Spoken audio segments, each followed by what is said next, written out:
Oh, hi there. Welcome to Adventure in Art. My name is Ben Staley, your resident talking head. This episode's about the Good Time Campout.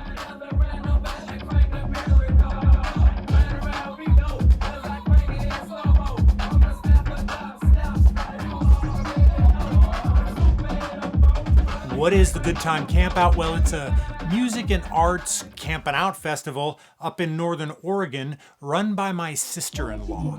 The system's full of limits. They want to keep you in it. Better learn your quantum physics. No, I insist. Educate yourself on existence.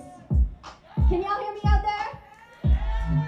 It's literally limitless. So this last summer, we had the third one. I think we skipped last year because of some forest fires and stuff, but it was back this year, and of course I went. I go and I help out taking care of my disabled brother, who I love more than anything, so I get to hang out with my bro.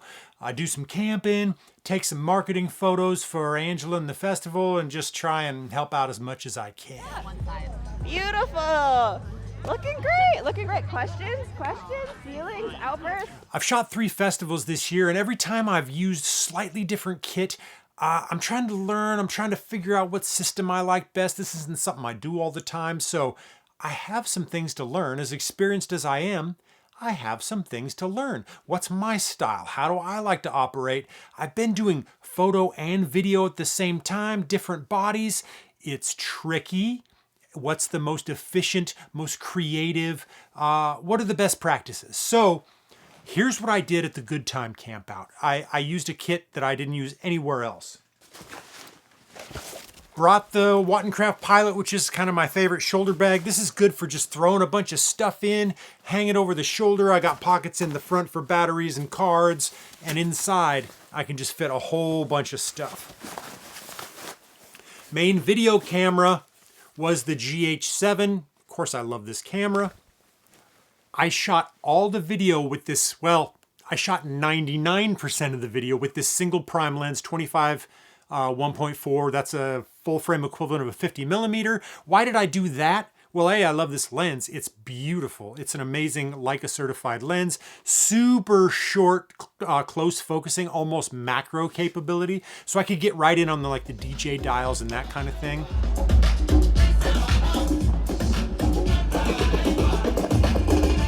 Also, really fast, and I knew I was going to be in some dark situations when the party started at night, so I needed that.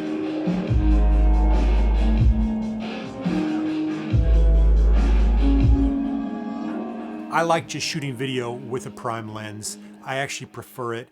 I'm not a big fan of most zoom lenses, and I like a fast prime. That's my vibe. Got a variable ND on there. So that's what we use there. Occasionally, and actually only for the aerial footage, which you're going to see very soon, I used this lens, which is a, what is this, an 8-18? If you want a wide, super wide lens that's very high quality, this lens is awesome. I actually really love this lens. I would use this strap over one shoulder just kind of for my photo camera, which is bing, bing, bing, bing, bing. We are all Micro Four Thirds, so this is the G9 Mark II with my favorite Micro Four Thirds lens of all time, the 42.5 1.2 Leica certified lens. This is an 85 equivalent.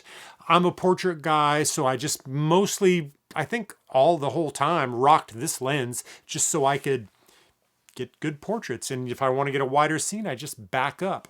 I don't think I took this lens off this camera the whole time. Love this lens, so everything you're going to see photo-wise is pretty much from this. Nope, that's not true. Because the aerial stuff, I did shoot some aerial photos with this lens. So yes, I did. And I think when I had this on the GH7 for the aerials, you're going to see those right away first. So anyways, that's what we used. That was the kit. I did have the Sigma BF full frame camera with me. I've already shown those pictures in a previous video. I'll link it below. I'm not going to re-show them here. We're just going to stick with the main stuff. I was mostly experimenting with that camera, so it doesn't really matter. What else can I say about the Good Time Campout? It is a camp out. I camp out. This is my camp. I like to set up away from the main campground because it gets kind of rowdy at night and there's, DJs going and partying. And I like to sleep peacefully. I'm a grumpy old guy and I just need my beauty sleep. So, plus I just kind of like having a nice little quiet, vibey place to be by myself, and I really nailed it this time. I actually set my tent up on a gravel bar in the middle of the river, and I had to like delicately walk over some rocks just to get to my tent. I looked at the weather forecast. There was no rain scheduled, so I thought if it was gonna rain, I wouldn't have been able to be there because the water would rise in the river and I would be in trouble. So, but I figured for the 3-4 days that I'm here, I can get away with this, and it worked. I could lay in my sleeping bag in the morning, make my coffee right from my bed. That was amazing. Then I would get up, put on some trunks, swim in the river. It was pretty darn chilly, let me tell you. And then there were like wild blackberries right next to my tent, so I could stand in the water and eat my breakfast, some wild blackberries. It was a vibe. It was really dope. Yeah, highly dope. Okay. One thing that's cool about the Good Time Campout is all the, the artists and the cast of characters that come. And what I look forward to every year is Joanne and her like little team of aerial trapeze acrobat artists. And they always set up and they're doing performances every day. And in my regular life, I don't really get a chance to photograph this kind of stuff. These ladies are gymnasts, they're athletes, and they're artists, and they're just incredibly talented. And I always look forward to photographing them.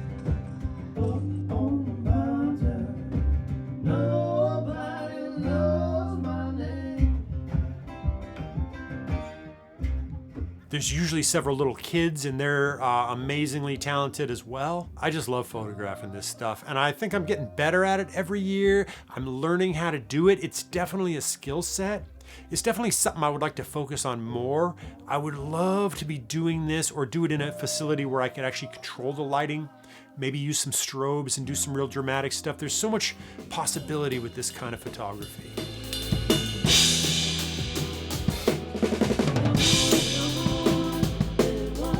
The other thing I really look forward to the most is the acoustic performances.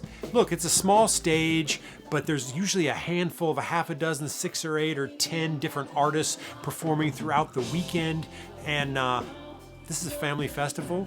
My sister-in-law runs it, so I have the run of the place. I can get on stage, I can get on the side of the stage, backstage, I can go wherever I want, as long as I don't interfere with the artist performances, which of course I would never want to do. Many of the artists at this point now I know them, so we have a rapport, and I just love hanging out at the side of the stage and photographing these performances. Incredible artists.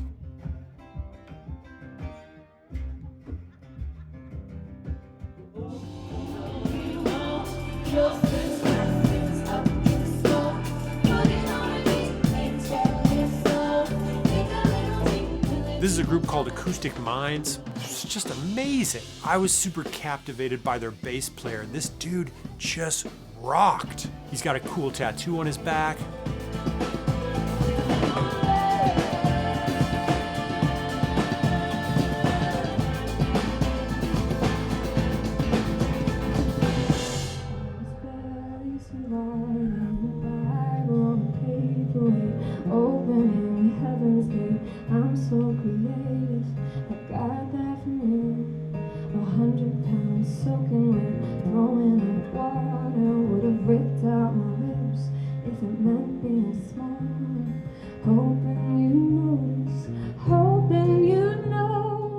This is Birdseye. She was actually at the very first Good Time Campout and I met her there, so it was cool to reunite with her and chat with her again. She's super talented, I think based in Portland. Of your strange constellation, before you disappear into the mirror, leave me laughing.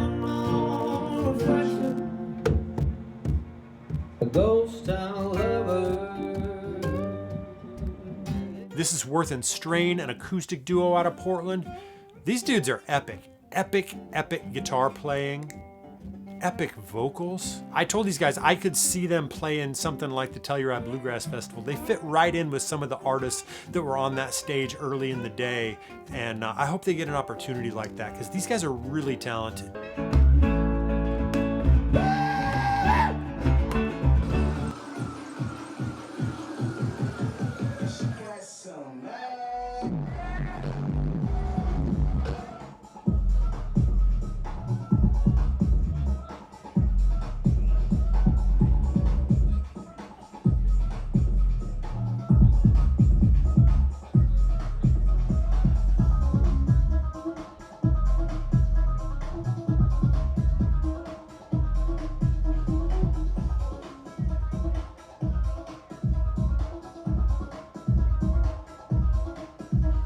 Once night falls, that's when the real party starts. And I usually stick around for a little while, but sometimes these guys party until the sun comes up. And I guess I am kind of a grumpy old guy and I just need my beauty sleep. But, you know, I stick around as long as I can. And there's always a lot of cool stuff going on at night. There's like fire dancers. There's people live painting. Just some of the best DJs on the West Coast. It's pretty rad.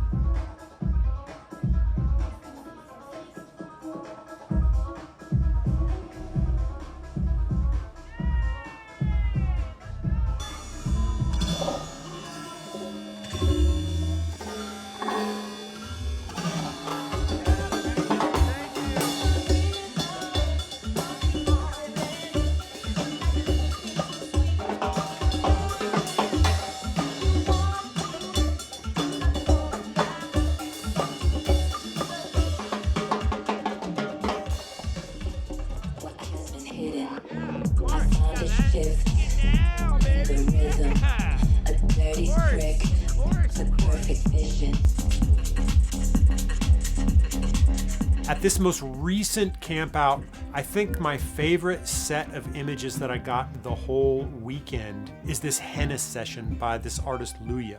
She's a tattoo artist, an athlete, and a henna artist. She was live painting there as well. I caught her doing a henna session, and this is just some of my all-time favorite work from the festival.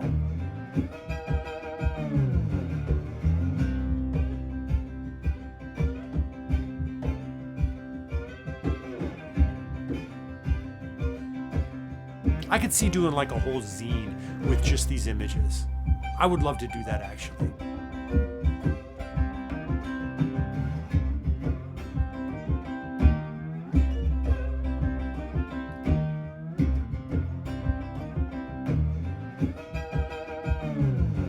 I hope I get to photograph Leica doing a henna again, or maybe doing a tattoo or something. Anytime you get to shoot someone who is really talented and really skilled at what they're doing, it's always interesting, it's always a challenge, it's always engaging. That's the kind of work that I love the most. And what I know, girl, if you're feeling you're the weirdest in the whole world, just define it, get behind it with your shoulder, and then just push it, be pushy, go on and go for it.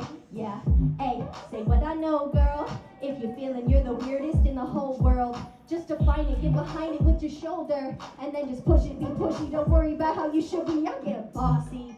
And just being around all these different talented artists, musicians, painters, vendors, with food and selling clothing and all this stuff. It's just a really cool vibe. It's a friendly family vibe, very creative. I love it. There are a couple videos from the very first Good Time Campout. I'll link those in the description. If you guys are gonna be in the Portland, Northern Oregon area late next summer, think about checking out the Good Time Campout. If you follow me, you'll definitely be seeing how to link up to it or whatever. I will definitely be there. It's a good opportunity to hang out. I recommend you come. Bring your big boy pants or your big girl pants. Bring your camping setup. It's a good time. Thanks for watching. If I left anything out or you have any questions, leave me a comment. We'll see you down the road. Get out there and make something.